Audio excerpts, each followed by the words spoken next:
우리 인생이라는 것이 뭐 계획대로 되지 않는구나라는 것을 여러 사건을 통해서 우리가 경험하는데, 한 개인뿐만 아니라 한 가정도, 한 나라도 그렇구나라는 것을 이번 우리 한국에 일어났던 일들을 통해서 우리가 깨닫게 되죠.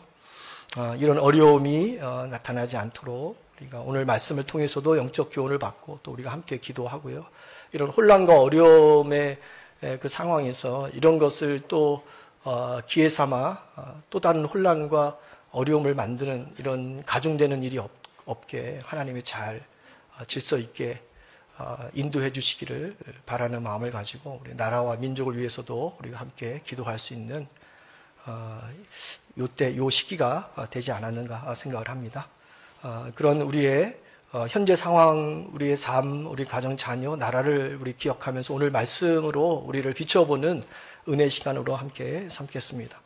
하나님이 이 땅의 많은 민족 가운데 이스라엘을 택하시고 약속하신 가나안을 주시면서 이스라엘 백성들에게 요구하신 것은 딱 한 가지예요. 요것만 지켜달라고 한 건데, 그것이 바로 내가 너에게 전달해주는 하나님의 말씀을 잘 지켜달라는 겁니다.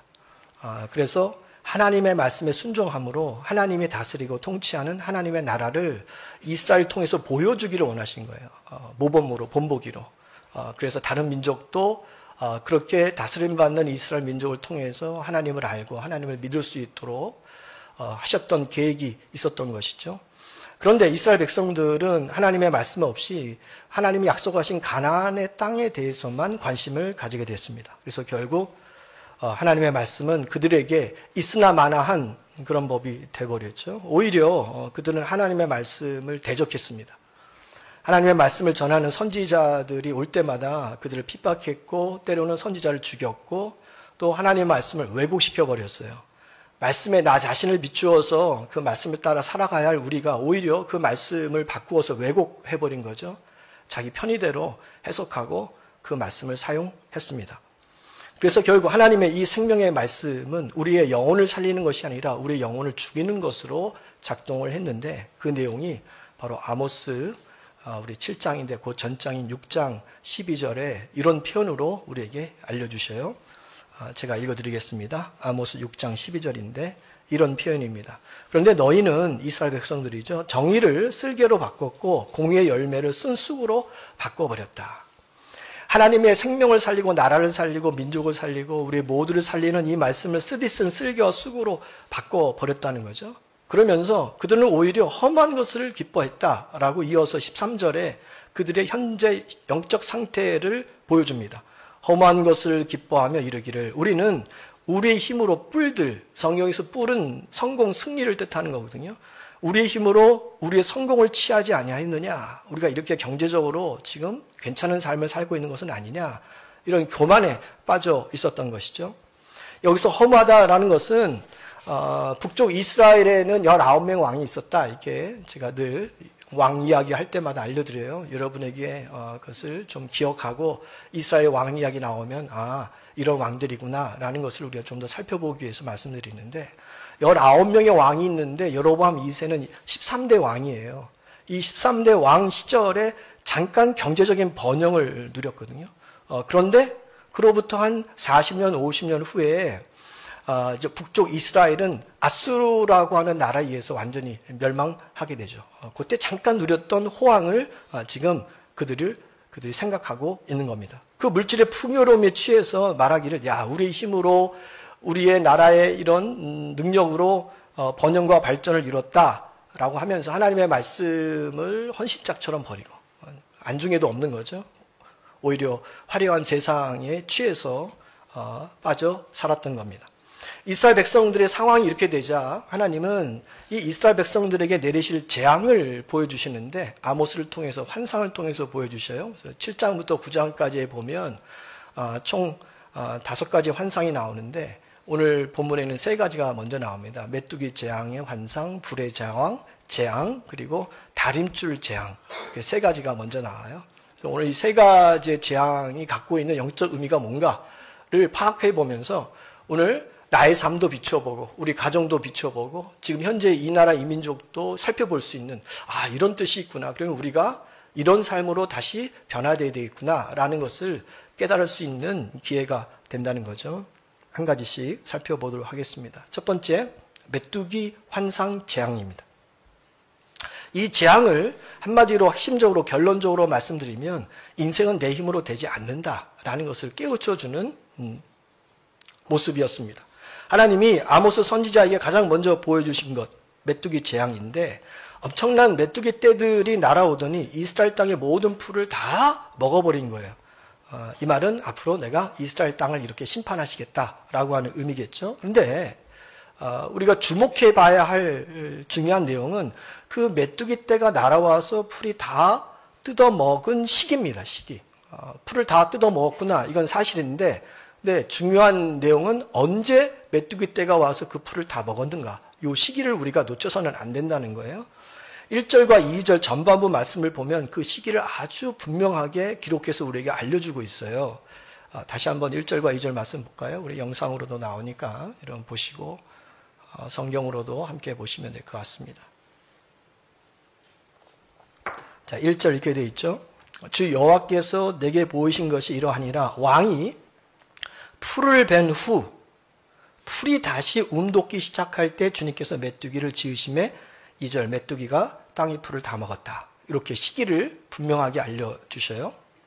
다시 말하면 하나님이 메뚜기 떼들을 동원하실 때가 왕이 풀을 벤 후에 곧 첫 번째 풀을 베고 두 번째 풀이 막 움돋기 시작할 때 그때 메뚜기 떼를 동원해서 싹 다 먹었다. 이런 거죠. 당시 풀이라고 해서 아무렇게나 벨 수 있는 것이 아닙니다. 처음 돋아나는 풀은 왕의 거예요. 그래서 왕의 풀 이렇게 불러요. 첫 번째 돋아난 것은 거두어서 왕이 기르는 군마와 가축을 위해서 전부 가져갔습니다. 그리고 나서 그 다음에 솟아나는 돋아나는 풀이 백성의 몫으로 돌아가는 거죠. 그러니까 왕에게 바칠 왕의 풀을 다 벤 후에 이제 백성의 풀이 막 돋기 시작할 때 하나님은 메뚜기 떼를 보내서 그것을 다 싹쓸이 했다라고 한 의미로 우리가 볼 수 있는 거예요. 자, 이 환상을 다시 그 역사적인 그때의 배경으로 한번 해석을 해보면 이런 뜻으로 우리가 받아들일 수 있습니다. 당시 이스라엘은 아수르라고 하는 강대국에 휩싸여 있었어요. 주변에 있는 혼자 독립해서 살 수 있는 그런 힘이 없었습니다. 이런 어려운 현실을 극복하기 위해서 이스라엘 백성들이 택한 방법은 너무나 쉬운 거예요. 이럴 때일수록 하나님을 의지하고 하나님께 매달리고 하나님의 도움을 청해야 되는데 오히려 그들은 하나님보다 강대국을 더 믿고 바라봤던 것이죠. 그래서 자신들의 안전을 위해서 왕들의 풀을 강대국 왕들에게 조공으로 갖다 바친 거예요. 우리나라 좀 잘 봐주세요. 다른 나라가 침범해 보면 당신들이 오셔서 좀 지켜주세요. 라고 왕의 풀, 처음 돋아난 왕의 풀을 갖다가 조공으로 갖다 바친 거죠. 그러면서 이스라엘 그 왕은 여로보암 2세는 이런 계산이 있었던 거예요. 어떤 계산이냐면 내가 처음 돋아나는 왕의 풀을 갖다 바쳐도 우리에게는 두 번째 돋아나는 풀이 있다. 그 풀이 뭐예요? 백성의 풀이에요. 그 백성의 풀을 가져다가 나의 군마나 나의 가축을 먹이면 되고 그럼 뭐 백성들은 더 피폐해지겠죠. 어려움이 있겠죠. 그것까지는 살피지 않고 그렇게 하면 그나마 살 수 있어. 차라리 첫 번째 풀을 갖다가 다른 나라의 보험을 들어놓으면 나라는 안전해질 거야. 그런 외교적인 자기의 술수와 계략과 계획을 세웠던 것입니다. 그래서 백성들의 풀이 돋아날 그때 하나님이 그 마음을 아시고 메뚜기 떼를 보내서 풀들을 싹 다 걷어가신 거예요. 이렇게 되면 이스라엘 왕이나 이스라엘 백성들이 세운 계획이 큰 차질이 일어납니다. 계획대로 안 돌아가는 거예요. 이처럼 첫 번째 재앙인 메뚜기 재앙은 인간의 그 얄팍하고 교만하고 어리석은 계획을 하나님이 철저히 아시고 무력화시키는 그 뜻을 포함하고 있는 겁니다. 자, 오늘날 한번 생각해 보자고요. 하나님이 우리에게 내리시는 징계 중에 하나가 우리들이 잘못 세운 그 교만한 어리석은 계획을 하나님은 그냥 보지 않습니다. 그 계획을 무너뜨리세요. 오늘날 많은 사람이 하나님의 말씀은 멀리한 채 그 말씀을 듣고 있음에도 그 말씀이 내 말씀이 되지 않고 그 말씀에 순종하지 않은 채 멀리한 채 자신만이 갖고 있는 그 뜻과 계획을 세우며 살아가고 있는 모습이 얼마나 많습니까? 보통 이런 계획들이죠. 보통의 사람들이 다 갖고 있고 그리스도인들도 이런 생각에 많이 젖어 있습니다. 내가 이렇게 열심히 공부해서 이때쯤 이런 시험에 내가 합격해서 내가 원하는 이런 직장에 취직해서 결혼하고 열심히 내가 돈을 모아서 내가 배우자를 만나고 자녀를 낳고 집을 사고 이렇게 살다가 이렇게 저축해두고 이렇게 은퇴하면 내 인생에는 큰 문제가 없을 거야 라고 큰 틀의 계획을 나름 세울 겁니다. 그러나 세상의 모든 일이 그렇듯 자신의 이런 계획이 뜻대로 원하는 대로 잘 이루어지지 않는다는 겁니다. 항상 인생에는 변수가 있어요. 고려하지 못한, 생각하지 못한. 저와 여러분이 굳이 하나님을 믿지 않아도 성경을 모르더라도 인생에는 수많은 변수가 생각하지 못하는 그 걸림돌이 있다는 것을 인생을 어느 정도 살아본 분이라면 다 동감할 겁니다. 아무리 내가 내 인생을 완벽하게 준비하고 계획했다 할지라도 정말로 하나님이 도와주지 않으면, 정말 하나님이 간섭해 주지 않으면, 하나님이 이런 메뚜기 떼로부터 우리를 보호해 주시지 않으면 한순간에 다 무너지는구나, 없어지는구나. 이걸 우리가 깨닫는 거죠. 내 인생의 경험으로도 깨닫고 내 주변에서 일어나는 일들을 통해서도 우리는 간접적으로 이 사실을 알게 됩니다. 우리 진시황을 알고 있죠. 진시황이 했던 업적 중에 하나가 만리장성을 쌓은 거예요.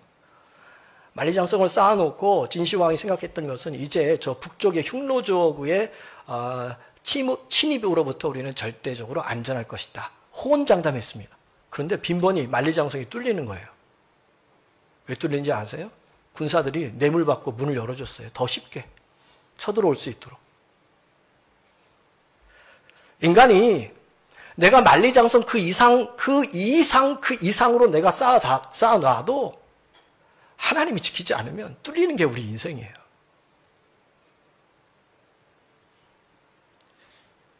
내 나름대로 계산 다 해놓고 이제는 안전하다, 문제없다 생각해서 정말 안전합니까? 그럼 우리가 왜 신앙을 갖죠?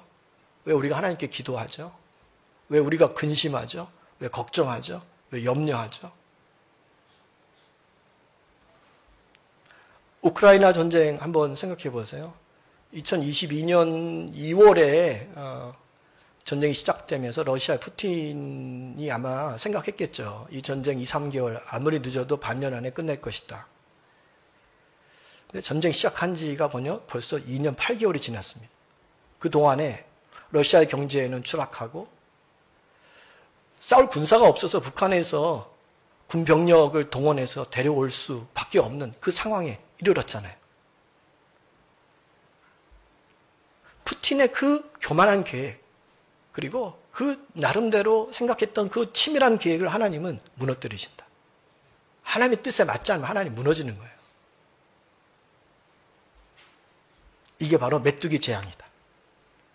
인간의 교만하고도 어리석은 계획을 하나님은 보고 계시지 않는다. 특별히 하나님 자녀, 하나님의 나라에 대해서 하나님 특별히 더 그렇게 역사하시는 거죠.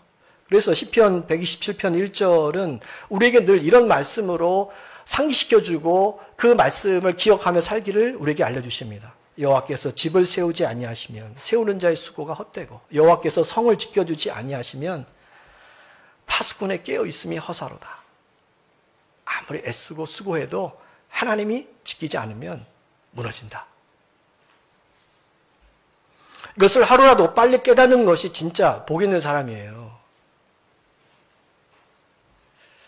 우리 인간이 세운 계획이라는 것은 저 밀려오는 조그마한 세상 풍파에 다가오는 한철 메뚜기 때에 속절없이 무너질 수밖에 없는 연약한 모래성이야 라고 하는 것을 동감하는 사람이 하나님을 더 붙들죠.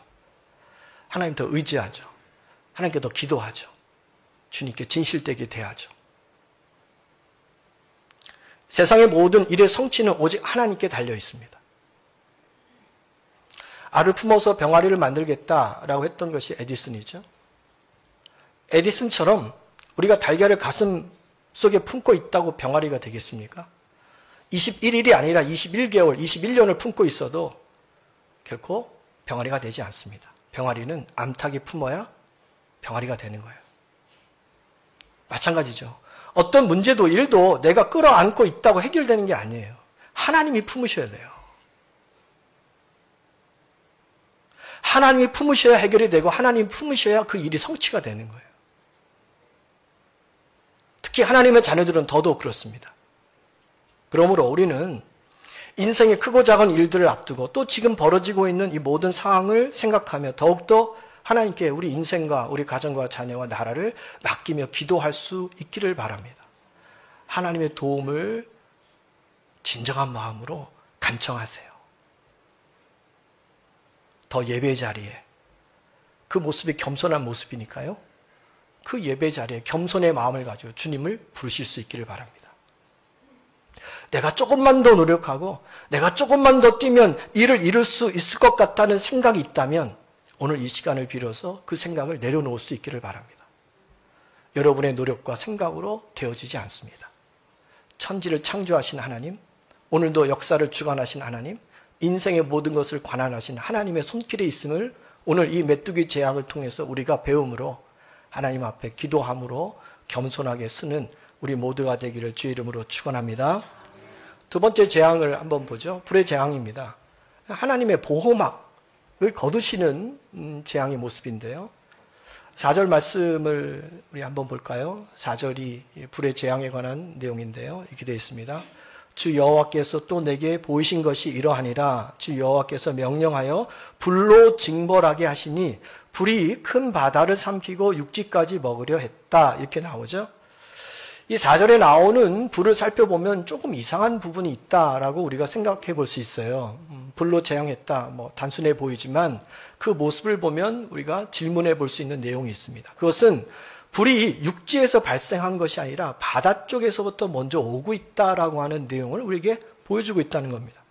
사실 불은 육지에서 더 많이 일어나죠. 바다에서 일어나는 경우는 있기 적습니다. 그런데 불이 바다 쪽에서 오고 있는데 바다를 먼저 삼키고 그 다음에 육지를 덮치는 모습으로 알려주셔요. 이 말은 불이 육지를 덮으려고 할 때 보호막 역할을 해주는 것이 바로 물인데, 바다인데 이 바다가 그 기능을 상실했다는 겁니다. 안 해주는 거예요. 이처럼 두 번째 재앙인 불의 재앙의 핵심은 하나님이 이스라엘 백성들을 지금까지 불로 모든 재앙을 막으셨는데 이제 그거 보호막 걷어가시겠다.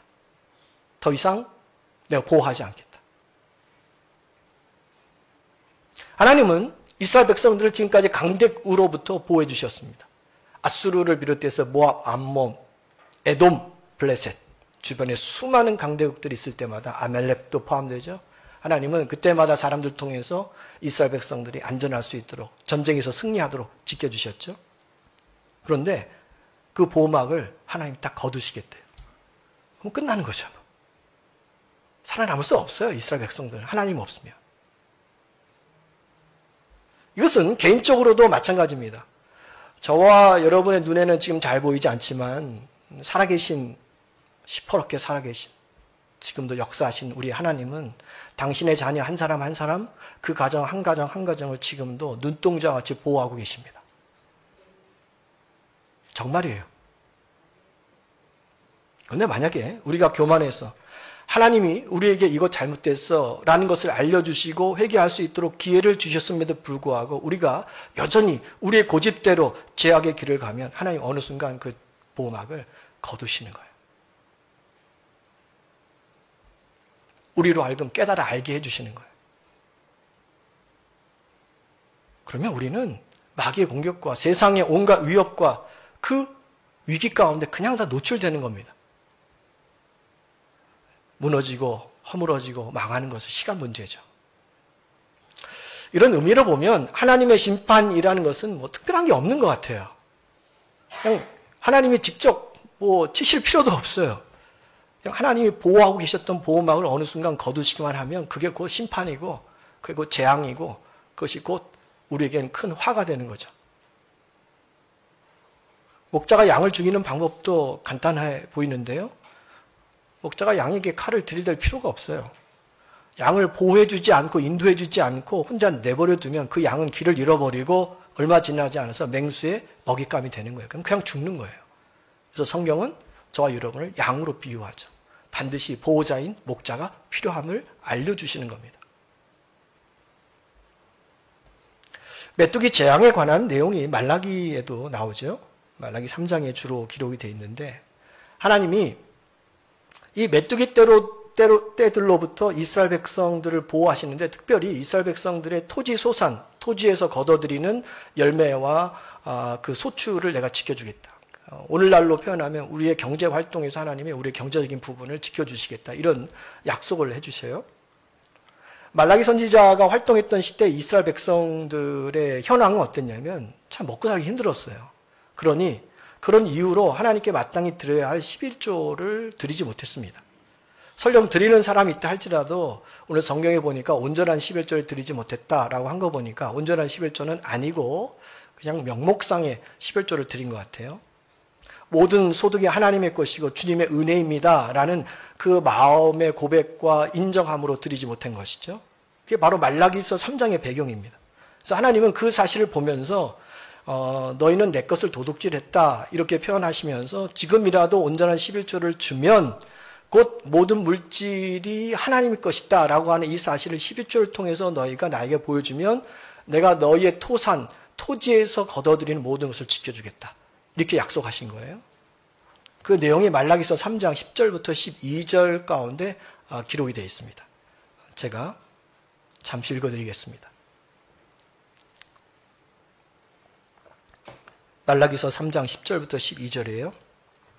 만군의 여호와가 이르노라. 하나님이 직접 말씀하신 겁니다. 너희의 온전한 11조를 창고에 들여 나의 집에 양식 있게 하고 그것으로 나를 시험하여 내가 하늘 문을 열고 너에게 복을 쌓을 곳이 없는지 붙지 아니하나 보라. 그래서 11절에 이렇게 말씀합니다. 만군의 여호와가 이르노라. 다시 한번 하나님 직접 말씀합니다. 내가 너희를 위하여 메뚜기를 금하여, 첫 번째 재앙 나왔죠. 메뚜기를 금하여 너희 토지 소산을 먹어 없애지 못하게 하며 너희 밭에 포도나무 열매가 기한 전에 떨어지지 않게 하리라. 이렇게 약속하셨습니다. 한마디로 12조를 통해서 너의 재산이 내가 가지고 있는 모든 것이 나의 물질뿐만 아니라 나의 생명도 재능도 은사도 우리 가정도 자녀도 다 하나님 것임을 인정하면 그때부터는 하나님이 내가 직접 보호하겠다. 그러나 하나님의 것을 너 것인 것처럼 움켜쥐고 너 마음대로 쓰면 하나님의 보호막이 없는 인생으로 너희는 떨어질 거야. 그러면 토지 소산을 지켜낼 재간이 없어요. 한마디로 말하자면 하나님의 보호막이 거두어지는 순간부터 예상치 못한 일들이 우리의 삶 가운데, 우리의 가정 가운데, 우리의 자녀 가운데 내가 하는 모든 삶 가운데 터져나기 시작하는 거예요. 줄줄 새나가기 시작합니다. 지금 당장 아니어도. 믿었던 사람에게 사기를 당할 수도 있고요. 뜻하지 않게 돈을 잃어버릴 수도 있고요. 도둑맞을 수도 있고요. 가족 중에 누군가의 사고 사건으로 그 비용을 처리해야 하는 전혀 예상하지 못했던 일들이 우리의 삶 가운데 나타나기 시작합니다. 결국 하나님의 보호막이 우리를 지켜주지 못하는 일들이 일어나는 거예요. 여러분이 제 말을 듣고 오해하지 않기를 바랍니다. 11조만 잘하면 된다는 말이 절대로 아니에요. 11조는 우리가 하나님의 자녀로 여러 가지 주신 말씀 중에 지켜야 할 하나일 뿐입니다. 이 말씀은 삶의 모든 영역에 있어서 내가 진정 하나님을 두려워할 줄 알고 하나님이 정말 맞구나 이 사실을 내가 인정하고 그 말씀에 순종할 때 하나님이 보호해 주시는 은혜를 더 풍성하게 경험할 수 있다라는 사실을 전체적으로 우리에게 알려주시는 말씀입니다. 그럴 때 저와 여러분은 굳이 다른 곳에 조공을 드릴 필요가 없어요. 우리는 불안하니까 조공을 바치죠. 안정망을 확보하는 거죠. 그럴 필요가 없다. 왜? 하나님의 친히 우리를 지키시고 보호하시기 때문에. 그러나 반대로 우리가 아무리 세상적인 방법을 다 쓰고 여기저기 조공을 바치고 보험을 들어도 정작 하나님의 보호하심이 거두어지면 그때는 안 되는 거예요. 내가 이게 2중, 3중으로 이런 걸 생각하고 다 했는데 그래도 뚫려요.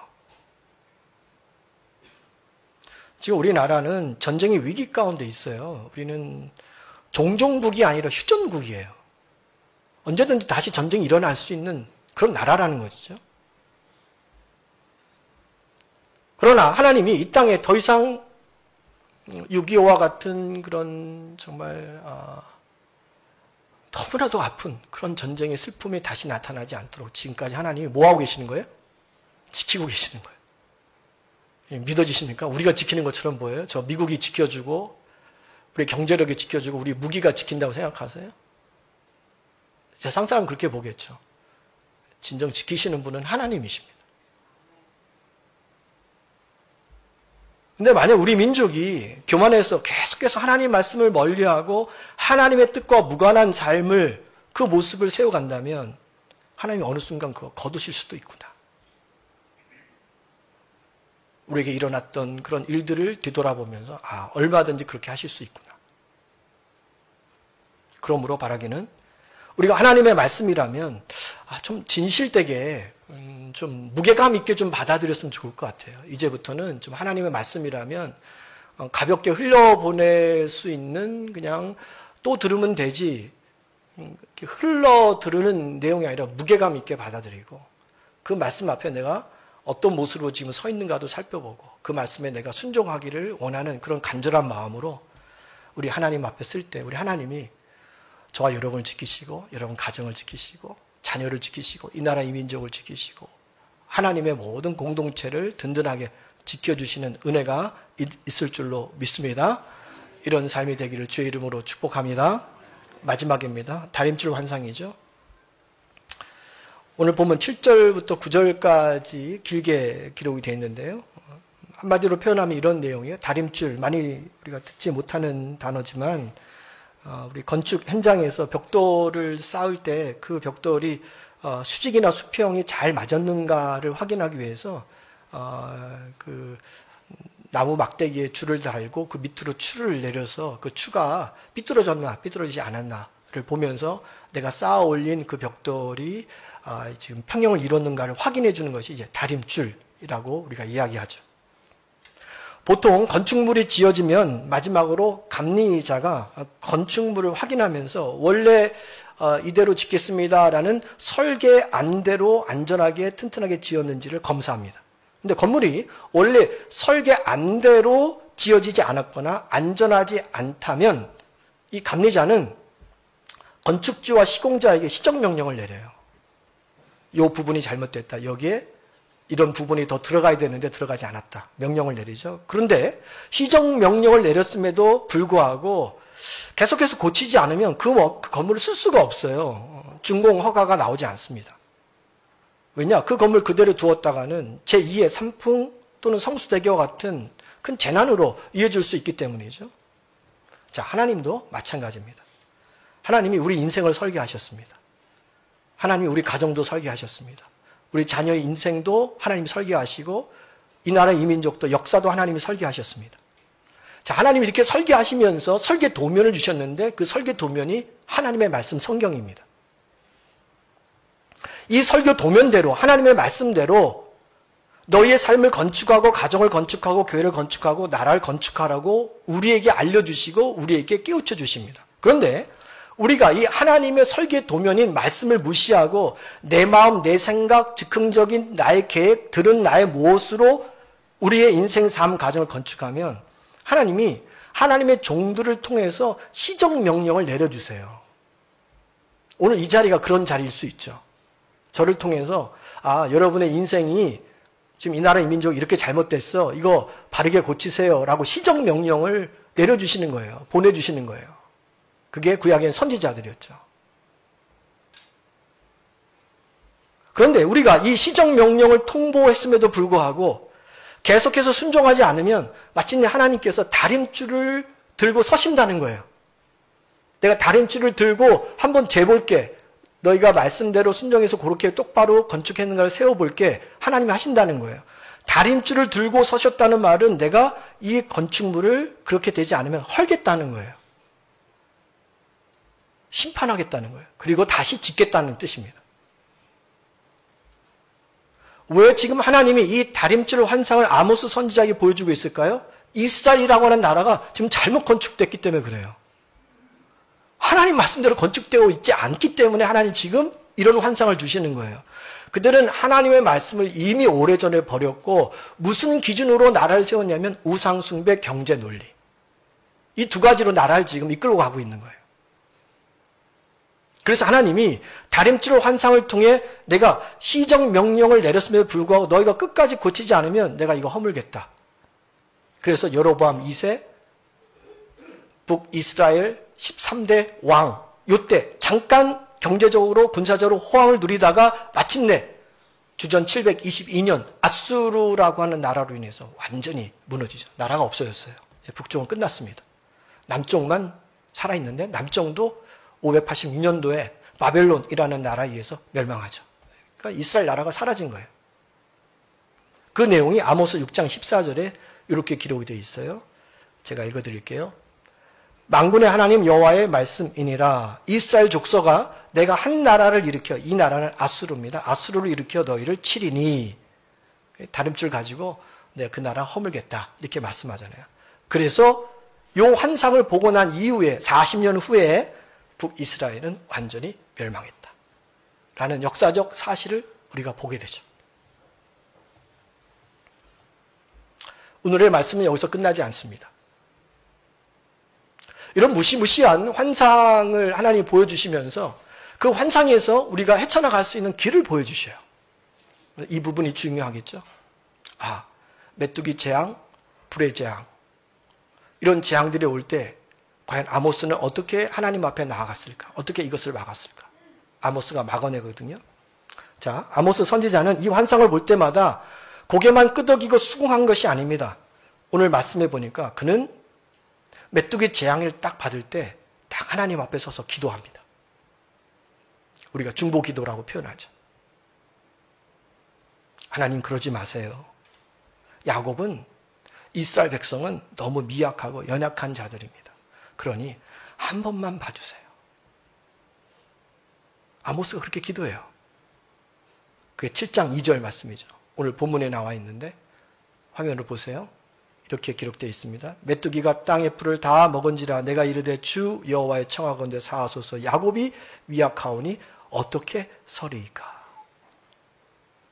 이렇게 기도했을 때 하나님 어떻게 응답하시냐. 3절이 하나님의 응답입니다. 보세요. 여호와께서 이에 대하여 뜻을 돌이켰으므로 이것이 이루어지지 않았다. 하나님이 첫 번째 메뚜기 때 재앙을 어떻게 하신 거예요? 멈추셨어요. 누구 때문에? 아모스의 중보기도 때문에. 두 번째 불의 재앙도 마찬가지입니다. 아모스 선지자가 두 번째 환상을 보고도 똑같이 기도해요. 5절 말씀이에요. 이에 내가 이르되 주 여호와의 청하건대 그치소서. 야곱이 미약하오니 어떻게 서리이까. 우리를 불쌍히 여겨달라는 거죠.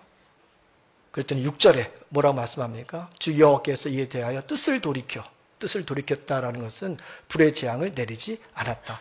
보호의 그 막을 하나님이 계속 유지시켜 주셨다는 겁니다. 그런데 중요한 것은 거두셨다라는 것은 하나님의 최종 심판을 취소한 것이 아니라 너희가 다시 하나님께 돌아올 수 있는 회개의 기회 시간을 연장시켜 주신 거예요. 회개의 기회를 주시는 거예요. 계속. 우리가 이 대목에서 신앙인으로서 지금 우리의 삶을 돌아보면서 정말로 마음에 담아야 할 말씀이 기도구나. 한 선지자의 기도가 두 가지 재앙을 막았구나. 이 사실입니다. 아모스는 원래 선지자가 아니에요. 아모스는 원래 저 이름 없는 시골에 뽕나무를 재배하는 농부예요. 그래서 아모스 선지자의 출신이 7장 14절에 나오거든요. 오늘 본문 말씀은 아닌데 7장 14절을 읽어드릴게요. 아모스의 출신이 무엇인지 이렇게 기록되어 있습니다. 나는 선지자가 아니며 선지자의 아들도 아닙니다. 나는 계통적으로 선지자의 계열에서 태어나지 않았습니다. 나는 목자여 뽕나무를 재배하는 자입니다. 보세요. 시골에서 뽕나무를 배양하고 재배하는 지극히 평범하고 이름이 없는 이 한 농부인데 그 한 사람의 간절한 기도가 하나님의 두 가지 재앙을 막게 하더라. 한 사람의 기도가 중요합니다. 한 가정에, 한 교회에 단 한 사람만 깨어있어 믿음으로 진실되게 주님 앞에 기도하면 하나님은 그 한 사람 때문이라도 재앙을 거두시고 보호해 주시는 분이십니다. 그 한 가정에 그 깨어있는 분이 여러분이 되셔야 돼요. 내가 그런 사람이 되어야 되는구나. 내가 한 가정에 내가 그렇게 깨어있어야 되는구나. 한 교회에 내가 그렇게 깨어있는 성도가 되어야 되는구나. 한 나라에 내가 주님 앞에 이렇게 깨어있는 진실된 주님의 자녀가 되겠구나. 주님 그거 들으십니다. 많은 사람의 기도 그것도 들으시지만 이렇게 진실된 기도의 하나님은 재앙을 취소하시는 은혜의 하나님 이라는 것이죠.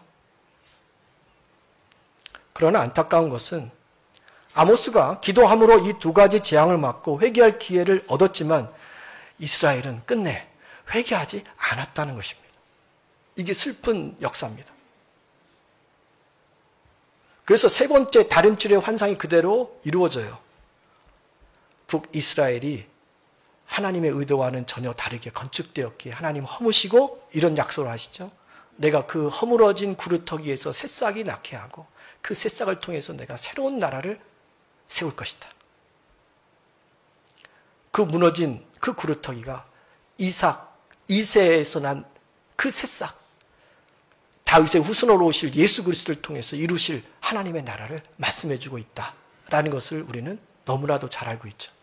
요새 우리가 이사야서 새벽 예배 통해서 말씀을 보는데 그 이사야서 말씀 가운데 그대로 나오는 내용들이잖아요. 앞으로 회복하실 하나님의 말씀이 아모스 9장 11절부터 15절까지 기록이 되어 있어요.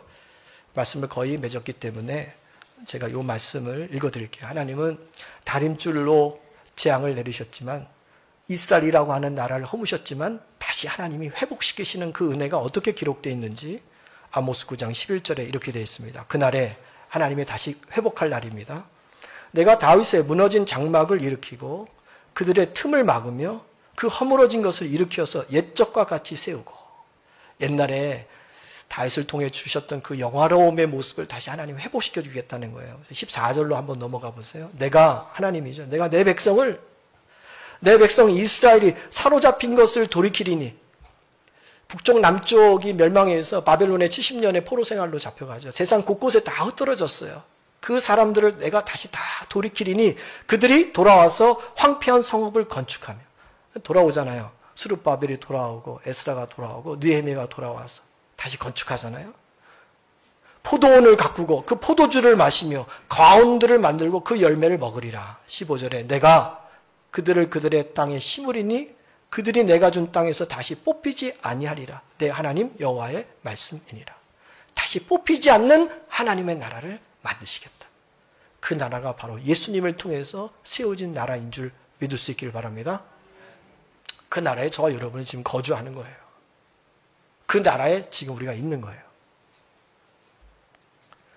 그러므로 잊지 않기를 바랍니다. 우리가 하나님의 말씀대로가 아니라 지금 여전히 내 생각과 세상의 유행대로 내 인생, 내 가정, 교회를 건축한다면 지금 당장은 이익이 있는 것처럼 보이지만 언젠가는 무너지게 될 것입니다.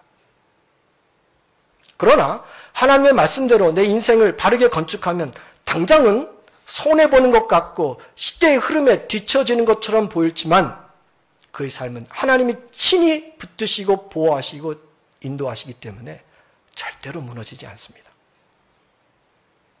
뒤로 가면 갈수록 오히려 더 튼튼하게 세워지는 주님의 아름다운 자녀 가정으로 만들어주시는 거죠. 오늘 말씀을 정리하겠습니다.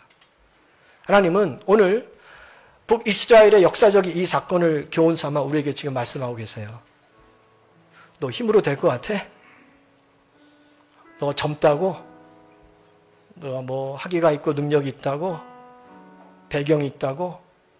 지위가 있다고? 물질이 있다고? 너가 될 것 같아? 너 계획만으로는 안 될걸? 내가 도와주고 지켜주지 않으면 내 인생, 내 가정, 내 자녀, 너가 갖고 있는 그 모든 것 너 스스로 지켜낼 수 없어. 하나님이 지금 우리에게 다시 시정명령을 내리시는 거예요. 어떻습니까? 그 시정명령을 받아 내 삶을 다시 조율하고 수정할 준비가 되셨습니까? 아니면 여전히 이 말씀이 내 귀에 들리지 않고 믿어지지 않고 또 흘러가는 그런 말씀이십니까? 연말이 서서히 다가오면 또 내년을 나름대로 계획하고 또 세워보겠죠? 그러므로 오늘의 이 하나님의 말씀을 마음에 새기고 혹시라도 이 말씀과 벗어난 전혀 상관이 없는 무엇인가를 여러분이 계획하고 진행하고 있다면 지금 당장 멈출 수 있기를 바랍니다. 멈추셔야 됩니다. 하나님이 헐어버리시기 전에 우리가 먼저 말씀 안에서 스스로 고칠 수 있어야 됩니다. 기회를 주실 때 돌아올 수 있는 것이 지혜로움입니다. 그리고 절대 내 힘과 노력만으로 인생을, 가정을, 자녀를 성취할 수 없음을 인정하고 하나님을 더욱더 겸손하게 의지할 수 있기를 바랍니다. 그 의지함의 모습이 주님 앞에 성실한 거예요. 우리 하나님이 성실하신 것처럼 내가 성실한 거예요. 그 성실의 모습은 내가 있어야 할 자리에, 성도로서 마땅히 있어야 할 자리, 그 기도의 자리, 말씀의 자리를 바르게 지키는 거예요. 거기서부터 시작하는 거예요. 그렇게 주님 앞에 내가 살아가는 삶을 통해서 항상 나보다 앞서 행하시고 항상 내가 기대한 것보다 더 많은, 더 좋은 것을 주시는 우리 하나님을 저와 여러분이 풍성히 경험하며 살 수 있기를 바랍니다. 이게 우리 명동교회의 아름다운 모습으로 세워질 수 있기를 저는 기도할 거고요. 또 우리 모두가 그 길을 걸어가고 이 나라 이 민족의 지금의 이 어지러움도 하나님이 역사해 주시고 주님의 뜻대로 이루어지기를, 이런 혼란의 틈을 타서 누군가의 또 이득을 취하는 수단으로도 사용되지 않고 정말 하나님이 바른 길로, 하나님이 원하시는 걸로 온전하게 세워지는 이 나라를 기대하고 또 기도하는 우리 모두가 될 수 있기를 주님의 이름으로 축원합니다.